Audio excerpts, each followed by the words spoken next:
सुप्रभात। मैं Ravindra Kumar Dubey, Varthaman public school कक्षा 8 वालों के लिए संस्कृत विषय लेकर आया हूँ। संस्कृत नई टिप्पणियाँ चतुर्था पाठा सुवचनानि, इसको मैं पढ़ा भी दूंगा और आपको समझा भी दूंगा कि यह क्या है। तो सबसे पहले हम इसके विषय में कुछ जानने का प्रयत्न करते हैं।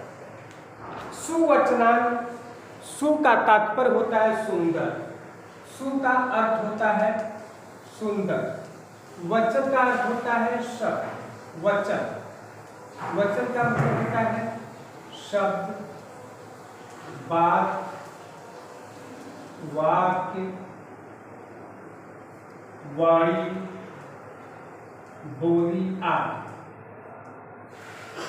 वचनानि बहुत से है, यानी वचनम, वचनी, वचनानि बहुवचन में है हमारा। तो इस तरह से इसके विषय में जो बातें हुई हैं या सुंदर वचन कहे गए हैं, इसके विषय में हमें आपको बात करना है। यह शिक्षाप्रद है, इससे हमारा जीवन संवर सकता है यदि हम अपने जीवन में उतार लें, मैं, आप या संसार का कोई भी व्यक्ति। तो हम देखते हैं, सबसे पहले है सुखार्थिनः कुतो विद्या, विद्यार्थिनः कुतो सुखम, सुखार्थी वा त्यजेत् विद्याम, विद्यार्थी वा त्यजेत् सुखम। सुखार्थी, जो सुख की इच्छा रखने वाले हैं, जिन्हें सुख ही सुख चाहिए, खेलना, खेलना, सोना, जाना, सैर करना, शैतानी करना, अपनी मनमानी करना, उनके पास विद्या नहीं आ सकती। और जो विद्या के अभिलाषी हैं, जिन्हें वास्तव में विद्या चाहिए ही चाहिए, उनके पास सुख नहीं होता, क्योंकि अपने तमाम सुखों के क्षणों को ऐसे लोग विहाय करके, छोड़ करके विद्या अध्ययन करते हैं। सुखार्थी वा त्यजेत् विद्या, जिन्हें सुख चाहिए उन्हें विद्या का परित्याग कर देना चाहिए। और विद्यार्थी वा त्यजेत् सुखम, और जिन्हें विद्या चाहिए उन्हें सुख का परित्याग कर देना चाहिए। इस तरह से इसमें दर्शाया गया है। दूसरा है गौरवम प्राप्यते दानात्। गौरवम, गौरव कहते हैं प्रतिष्ठा को, मान सम्मान। गौरव कहते हैं प्रतिष्ठा या मान सम्मान। प्रतिष्ठा कहते हैं, प्रतिष्ठा या मान सम्मान की प्राप्ति होती है दाना, दान देने से। न तु वित्तस्य संचयात्, न और तु ये दोनों शब्द अव्यय है, अव्यय जो कि कहीं भी अपने स्वरूप में रहते हैं। न तो वित्तस्य संचयात्, वित्त का संचय करने से नहीं। यहाँ कहा गया है धन का संचय करने से प्रतिष्ठा की प्राप्ति नहीं होती, मान सम्मान नहीं मिलता, अपितु दान देने से ही मिलता है। दुर्जनः सज्जनः भूयात्, सज्जनः शांतिम आपनुयात्। यहाँ सज्जनता की बात कर रहे हैं कि दुर्जन से सज्जन बनेंगे, सज्जन से क्या क्या होगा, क्रमशः एक सीढ़ी क्रमवार बताया जा रहा है। दुर्जनः सज्जनः भूयात्, जो दुर्जन है, जो दुष्ट प्रकृति के हैं, सज्जन भूयात्, वे उन्हें सज्जन हो जाना चाहिए, सज्जन के पास जाना चाहिए, सज्जनता का पाठ सीखना चाहिए, अपने अंदर सज्जनता लानी चाहिए। सज्जन शांतिम आपनुयात्, सज्जनता से फिर मिलेगा क्या, उन्हें शांति प्राप्त होगी। शांता मुचेत बंधनेभ्यः, जब शांति आ जाएगी तो अब बंधनों से अपने को मुक्त कर लेगा, बंधनों से छुटकारा पा लेगा। मुक्तश्च अन्यान विमोचयेत्, और जो मुक्त पुरुष होता है, जो बंधन रहित होता है, दूसरों का भी बंधन खोलने में समर्थ होता है। आप 4 लड़के हैं, चारों को यदि हाथ बांध दिया जाए और छोड़ दिया जाए तो आप कुछ नहीं कर पाएंगे, किंतु यदि कोई बच्चा अपना बंधन किसी तरह से ढीला करके छोड़ दिया तो जितने और 3 रहेंगे वह सबका भी बंधन छोड़ सकता है।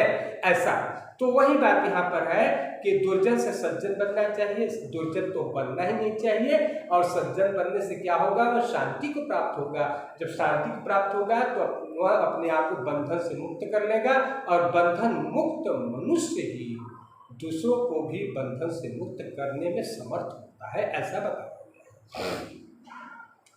चौथा देखते हैं जाड्यम धियो हरति सिंचति वाचि सत्यम। यहाँ सत्संगत की महिमा बता रहे हैं, अच्छे लोगों की संगत में रहने से हमें क्या क्या लाभ मिलता है। वह जाड्यम धियो हरति, धियो माने बुद्धि की, जाड्य माने अज्ञानता को, हरत माने नष्ट कर देता है। सिंचति वाचि सत्यम, उसे नष्ट करने के बाद सत्यवाणी द्वारा उसको सिंचित करता है, आप्लावित करता है। मानोन्नतिम विशद दिशति पापम पाकरोति। मानोन्नतिम, माना उन्नतिम, माना उन्नतिम, सम्मान को बढ़ाता है, उन्नत करता है। और क्या करता है? पापम अपाकरोति, पाप को दूर करता है। पापम अपाकरोत से बना है पापम बका, पापम पापम पाकरोति, पाप से दूर करता है। चेतः प्रसादयति तिच्छुतनोति के, चेतः प्रसादयति, चित्त में प्रसन्नता लाता है। दिक्षुतनोति कीर्ति, और पूरे दिशाओं में यश फैलाता है। तनोति माने फैलाता है, तनोति माने क्या होता है मुन्ना? फैलाता है। तनोति फैलाता है, फैलाता है।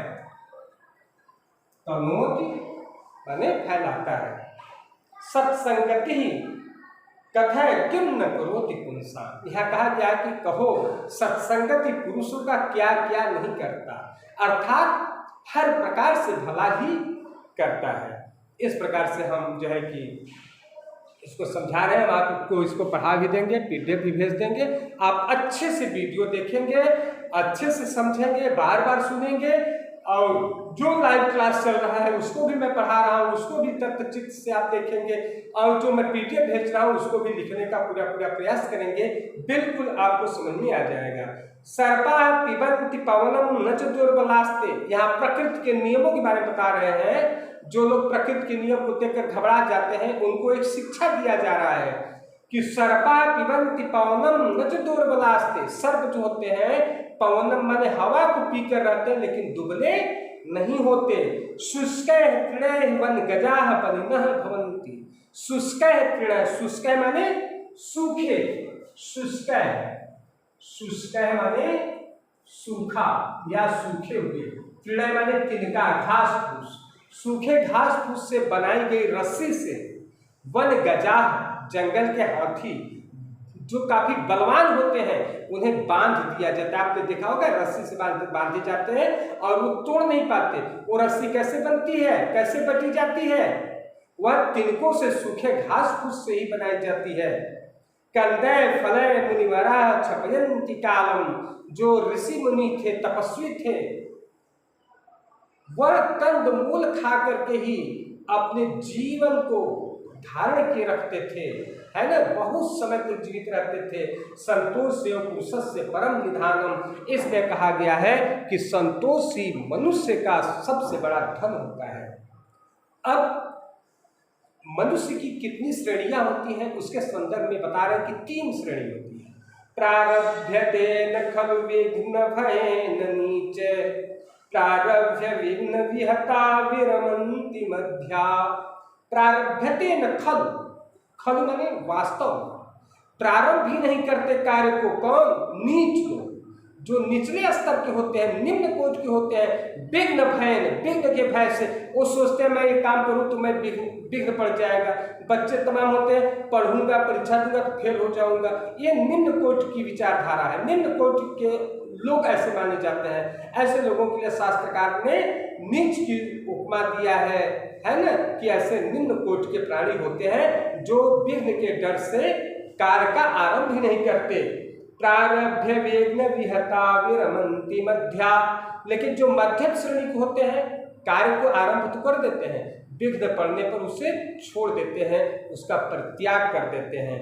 विघ्न पुनः पुनरपि प्रतिहन्यमाना प्रारब्धमुत्तम जनान परित्यजन्ति। लेकिन जो उत्तम लोग होते हैं उनके लिए बता रहे हैं, उनके संदर्भ में बात की जा रही है कि विघ्न पुनः पुनरपि, बार बार विघ्न पड़ने पर भी प्रतिहन्यमाना, वे मानते नहीं, वे कार्य को छोड़ते नहीं। प्रारब्ध मुक्तम जना न परित्यजन्ति।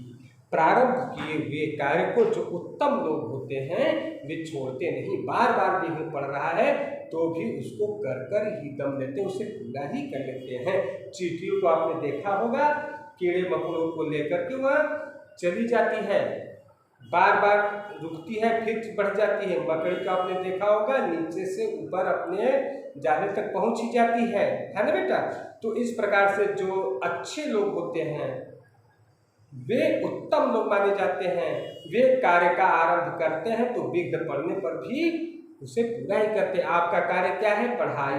यदि विघ्न भी पड़ रहा है किसी तरह से, जैसे लॉकडाउन लग गया, ये हो गया, वो हो गया, लेकिन जो उत्तम बच्चे होते हैं वे पढ़ाई को छोड़ते नहीं, वे लगातार करते रहते हैं, करते रहते हैं, करते रहते हैं, और अंत में क्या होता है? वे सफलता प्राप्त कर लेते हैं, है ना। एक कहानी मैं आपको बता रहा हूँ। एक बार की बात है कि देवराज इंद्र क्या हो गए? नाराज हो गए पृथ्वी के लोगों से, हम लोगों से। पानी नहीं बरसा तो लोग गए इंद्र के पास, तो इंद्र ने कहा कि नहीं, हम पानी नहीं बरसाएंगे, आप लोग जो है कि नाराज हो, हम आपसे नाराज हैं। तो बहुत मतलब लोगों ने प्रार्थना किया, तो उन्होंने कहा कि जब भगवान शंकर डमरू बजाएंगे तब पानी बरसेगा। तो कहा अच्छा। तो लोग भगवान शंकर के पास गए, तो भगवान शंकर ने कहा कि नहीं, मैं डमरू नहीं बजाऊंगा। इंद्र ने अगर कह दिया है कि नहीं बरसेंगे तो हम भी नहीं बजाएंगे, तो बजाना बंद कर दिए, नहीं बजाए। तो पृथ्वी के लोग जो थे, किसान मजदूर थे, वे घर वापस आ गए। तो लोगों ने सोचा भाई पानी नहीं बरसेगा तो खेत की हम निराई गुड़ाई सिंचाई क्यों करें? सिंचाई कहाँ करते, निराई गुड़ाई क्यों करें, दूब घास क्यों निकालें? कोई नहीं करता। लेकिन एक किसान था, वो प्रतिदिन जाता अपने खेत में, हल बैल लेकर के जुताई करता, मेड़बंदी करता, घास निकालता, ये गुड़ाई करता, सब करता। तो गांव वालों ने कहा कि अरे जब आपको पता है पानी नहीं बरसने वाला है, भगवान श्री जब डमरू बजाएंगे तभी बरसेगा, तो आप क्यों कर रहे हो? तो जानते हो उसने कितना अच्छा कर दिया। उसने कहा मैं इसलिए कर रहा हूँ कि पानी आज नहीं कल तो बरसेगा। मेरी आदत अगर छूट जाएगी तो मैं किसानी नहीं कर पाऊंगा, खेती नहीं कर पाऊंगा। अपनी आदत और कार्यशैली को बरकरार रखने के लिए मैं प्रतिदिन अपने खेतों में आता हूँ और काम करता हूँ। इस बात को जब माता पार्वती ने सुना तो उन्होंने भगवान शिव से भी कहा कि प्रभु आप भी डमरू नहीं बजा रहे हैं, कहीं ऐसा न हो कि आप बजाना ही भूल जाए। तो भगवान शिव ने कहा हाँ पार्वती तो सही कह रही हो, लाओ मेरा डमरू का है, देखे बजता है कि नहीं। लिए और ऐसे किए, बजने लगा। जब बजने लगा तो बारिश होने लगी, बारिश होने लगी तब सब खुश हो गए। तो जो किसान सूखे में भी खेती करता रहा, मतलब निराई गुड़ाई करता रहा, वो और अच्छे से उसकी पैदावार हुई। जो छोड़ दिए थे, भूल गए थे, उनका कम उपज हुआ। इसलिए आपको पढ़ते रहना चाहिए। इस कहानी से ही शिक्षा मिलती है कि अनवरत ऐसे बच्चे उत्तम माने जाते हैं। ठीक है, तो इसको मैं लाइव क्लास में चला रहा हूँ, मैंने पढ़ाया भी है थोड़ा सा, और इसके बाद मैं PDF भी भेज दिया हूँ। हाँ, आपके ऐप में देख लीजिएगा, ये भी मैं भेज रहा हूँ, आप इसको अच्छे से कर लेंगे। धन्यवाद।